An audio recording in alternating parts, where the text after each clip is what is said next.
Hello student.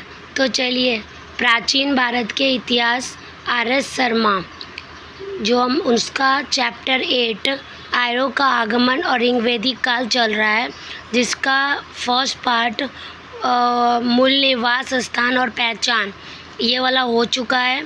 आज हम लोग भौतिक जीवन मतलब आर्यों की भौतिक जीवन कैसी थी उसके बारे में देखते हैं। तो चलिए स्टार्ट करते हैं। तो आर्यों की भौतिक जीवन। आर्यों को बुवाई, कटाई तथा दावनी का ज्ञान था।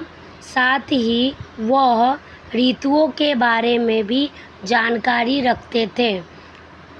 सेकेंड पॉइंट, ऋग्वेद में गाय एवं सांड की इतनी चर्चा है कि आर्य के मुख्य रूप से पशु चारक कहा जाता है।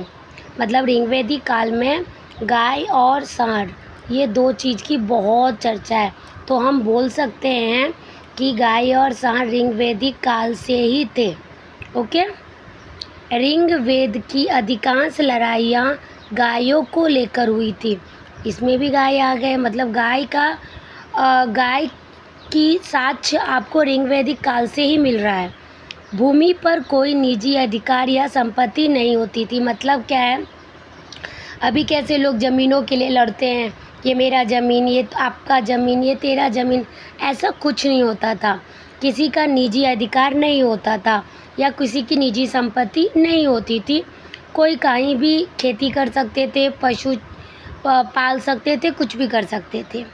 ऋग्वेद में बढ़ई, रथकार, बुनकर, चर्मकार, कुम्हार आदि शिल्पियों का उल्लेख मिलता है। मतलब ऋग्वेद में ये सब चीज़ों का उल्लेख मिल रहा है। अभी इसका क्या मतलब होता है कि ऋग्वेद में इसका उल्लेख मिल रहा है, इसका साक्ष्य मतलब ये है कि उस टाइम में ये सब चीज़ों का उल्लेख मिल रहा है। मतलब ये सब चीज़ें ऋग्वैदिक काल से ही यूज किए जा रही है या ऋग्वैदिक काल से इसका इस्तेमाल किया जा रहा है। सिंधु आर्यों की प्रमुख नदी थी। मोस्ट इम्पॉर्टेंट है। कौन सी नदी आर्यों के लिए थी? सिंधु। दूसरी नदी सरस्वती थी। उसके बाद है मृद भांड, मिट्टी के बर्तन। क्या होते हैं मृद भांड? चित्रित धूसर मृद भांड होते थे।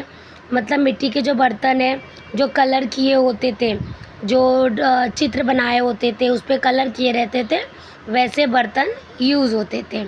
तो ये आर्य और ऋग्वैदिक काल की कुछ भौतिक जीवन के बारे में बताया गया है कि उस टाइम में कौन कौन से जानवर यूज होते थे, कौन कौन से निजी काम लोग करते थे, कौन सी नदी इम्पोर्टेंट थी। तो ये सब बताया गया है।